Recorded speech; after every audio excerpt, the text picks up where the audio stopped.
सभी को प्यार भरा नमस्कार। मैं इंस्ट्रक्टर प्रमोद आपके अपने यूट्यूब चैनल टेक्निकल स्किल्स मंत्र में आपका स्वागत करता हूं। आज मैं आपको ड्राफ्ट्समैन सिविल कोर्स की संपूर्ण जानकारी प्रस्तुत करूंगा, इसलिए इस वीडियो को ध्यान से देखें तथा चैनल को लाइक सब्सक्राइब करें ताकि भविष्य में आपको इसी प्रकार की अन्य जानकारियाँ प्राप्त होती रहें।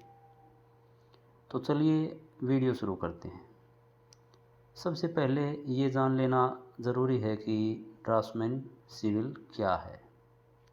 ड्राफ्ट्समैन सिविल वह तकनीकी प्राप्त व्यक्ति है जो किसी भी भवन अथवा संरचना के बनने से पूर्व उसकी तकनीकी ड्राइंग तैयार करता है, उन ड्राइंग की ब्लूप्रिंट बनाता है तथा ड्राइंग के अनुसार उक्त भवन की निर्माण सामग्री तथा कुल लागत का आंकलन करता है। ओके, अब मैं ड्राफ्ट्समैन सिविल ट्रेड में दाखिला लेने के विषय में बता दूं। यह कोर्स सभी औद्योगिक प्रशिक्षण संस्थानों द्वारा CTS स्कीम के अंतर्गत करवाया जाता है। इसमें दाखिला लेने हेतु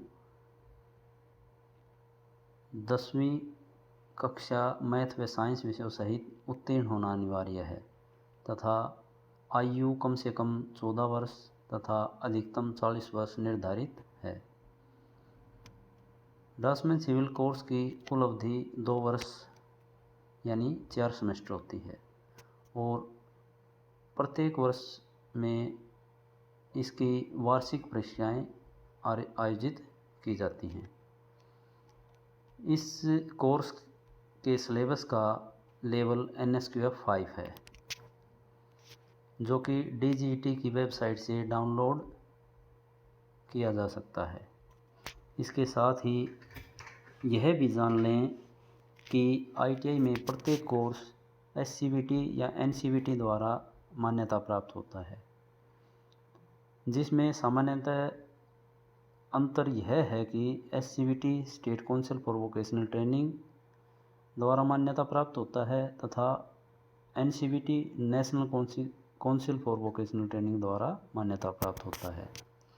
SCVT से मान्यता प्राप्त कोर्स केवल उसी स्टेट जहां से वह कोर्स किया जाता है में सरकारी नौकरी हेतु मान्य होता है तथा NCVT से मान्यता प्राप्त कोर्स पूरे भारत देश में सरकारी नौकरी हेतु मान्यता प्राप्त होगा।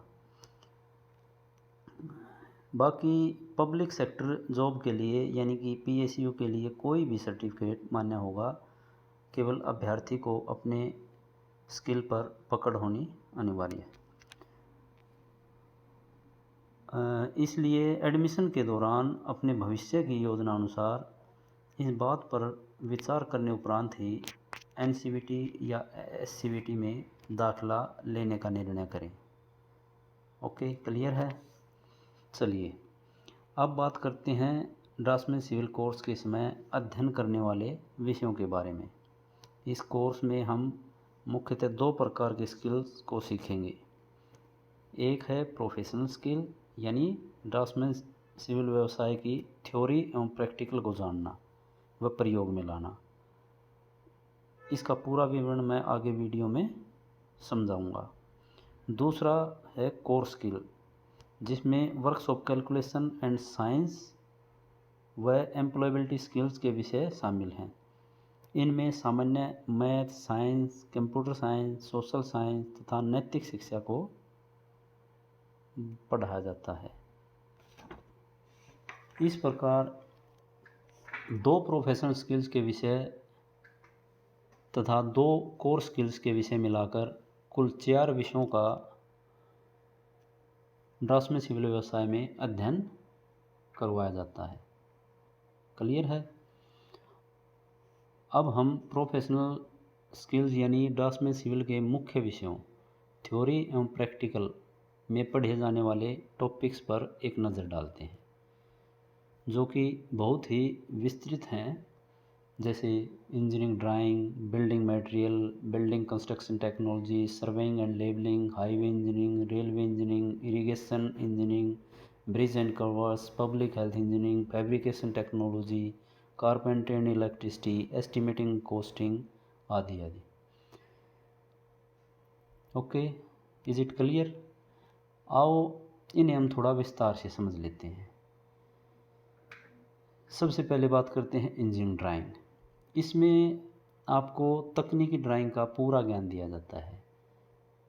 कैसे किसी बिल्डिंग संरचना का प्लान, एलिवेशन, सेक्शन अथवा अन्य कोई विवरण तैयार किया जाता है, यह सब इसमें आपको बखूबी सिखाया जाएगा। उसके बाद है बिल्डिंग मटेरियल। इस अध्याय में भवन में प्रयोग किया जाने वाले पदार्थों का ज्ञान कराया जाता है। कैसे उन्हें लगाया जाता है, क्या सावधानी अपेक्षित है, इन पदार्थों के गुणधर्म क्या क्या हैं, यह सब आप इस अध्याय में जान पाएंगे, समझ पाएंगे। इसके बाद है बिल्डिंग कंस्ट्रक्शन टेक्नोलॉजी। इसमें भवन, इमारत या संरचना के बनने के विभिन्न चरणों का विस्तार से विवरण किया जाएगा, बताया जाएगा। निर्माण के समय क्या सावधानियां रखनी चाहिए और किसी कठिनाई को कैसे दूर करना चाहिए, यह सभी इस अध्याय में हम जानेंगे। इसके बाद है surveying and levelling. Surveying and levelling किसी भी निर्माण से पूर्व निर्माण स्थल के बारे में पूर्ण जानकारी जुटाना इस कार्य में आता है। यह निर्माण के दौरान की कठिनाई को दूर करने हेतु आवश्यक होता है। अतः इसमें सर्वेइंग कार्य या लेवलिंग कार्य किस प्रकार से करना चाहिए, यह सब सिखाया जाता है। ओके, अब है हाईवे इंजीनियरिंग। इस अध्याय में सड़क की संरचना, उसके प्रकार, निर्माण के दौरान की निर्माण की विधि तथा अन्य रूपरेखा का अध्ययन कराया जाता है। उसके बाद रेलवे इंजीनियरिंग। इस अध्याय में रेलवे लाइन को बिछाने का कार्य, रेलवे स्टेशन बनाने की प्रक्रिया, रेल लाइनों के प्रकार आदि कार्य इस अध्याय में पढ़ाए जाते हैं। नाउ इरिगेशन इंजीनियरिंग, यानी सिंचाई व्यवस्था से संबंधित जो भी निर्माण अथवा कार्य हैं वे इस अध्याय में समझाए जाते हैं। जैसे बांध कैसे बनाए जाते हैं, नहर, वितरणी, नाला आदि किस प्रकार संयुक्त रूप से जुड़े होते हैं, उनका प्रयोजन क्या है और वो कैसे उपयोग में लाए जाते हैं, यह सब इरिगेशन इंजीनियरिंग में समझाया पढ़ाया जाता है। इसके बाद है ब्रिज एंड कल्वर्ट्स। इस अध्याय में पुल तथा पुलियों का संपूर्ण वर्गीकरण, उनके निर्माण की विधियाँ, उपयोगिता आदि का अध्ययन कराया जाता है।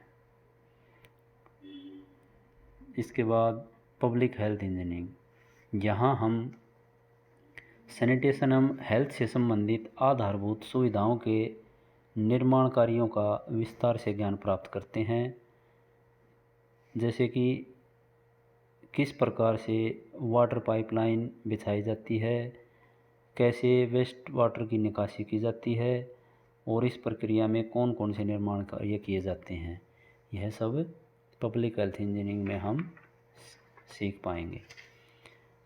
इसके पश्चात फैब्रिकेशन टेक्नोलॉजी, यहाँ हमें धातु मुख्यतः लोहे के अवयवों को जोड़कर संरचना तैयार करने का ज्ञान मिलता है। ओके, क्लियर है? अच्छा जी, अब हम बात करते हैं कारपेंट्री एंड इलेक्ट्रिसिटी। इस अध्याय में बढ़ई कार्य और बिजली कार्य जो कि किसी भी भवन अथवा इमारत में मुख्य भूमिका अदा करते हैं, इन कार्यों को करने तथा कार्य करने के लिए प्रयुक्त किए जाने वाले औजारों का ज्ञान इस अध्याय में सिखाया जाता है। Estimating and costing. Estimating and costing के टॉपिक में हम जान पाएंगे कि किसी निर्माण कार्य में कौन कौन सी निर्माण सामग्री कितनी मात्रा में आवश्यक है तथा उसके अनुसार उक्त निर्माण की क्या लागत आएगी, यह सब इसमें हम सीख सकेंगे। Is it clear? ओके ना। अब इस सब के साथ आप सरकार द्वारा निर्धारित भवनों के नियम व उपनियमों का ज्ञान तथा ऑटोकैड सॉफ्टवेयर द्वारा कंप्यूटर पर मैप अथवा ड्राइंग बनाने का ज्ञान भी इसी कोर्स के अंतर्गत प्राप्त कर सकेंगे। अब आइए कोर्स के उपरांत नौकरी अथवा भविष्य के अवसरों पर एक नज़र डालते हैं। इस कोर्स के उपरांत आप किसी भी प्रतिष्ठान में draftsman, civil supervisor, designer, surveyor आदि का काम प्राप्त कर सकते हैं। इस कोर्स को करने के उपरांत आप किसी भी सरकारी विभाग में सरकारी नौकरी प्राप्त कर सकते हैं। इस कोर्स को करने के पश्चात आप अपना स्वयं का रोजगार एक आर्किटेक्ट, असिस्टेंट आर्किटेक्ट या नक्शानवीस के रूप में स्थापित कर सकते हैं। इस कोर्स को करने के पश्चात आप डिप्लोमा कोर्स में दाखिला ले सकते हैं। डिप्लोमा कोर्स जो कि 3 वर्ष अवधि का होता है। यदि आपने ड्राफ्ट्समैन सिविल कोर्स किया हुआ है तो उसके बाद जब हम वो कोर्स करते हैं तो वो 2 वर्ष की अवधि में ही पूर्ण होगा। इस कोर्स को करने के पश्चात आप अप्रेंटिसशिप ज्वाइन कर सकते हैं। इस कोर्स को करने के पश्चात आप CITS craft instructor training scheme course में एडमिशन ले सकते हैं और उसे पूर्ण करके आप ITI में अनुदेशक की नौकरी प्राप्त कर सकते हैं। अतः इस बार दाखिला लेते समय पूर्ण मन से अपना सही फैसला लें। यही मैं आपको अभिवादन करूँगा। धन्यवाद। इससे के बारे में और अधिक जानकारी के लिए मैं यहाँ आपको अपना मोबाइल नंबर एवं ईमेल ID दे रहा हूँ। किसी भी अधिक जानकारी के लिए आप इस पर संपर्क कर सकते हैं। Thanks a lot.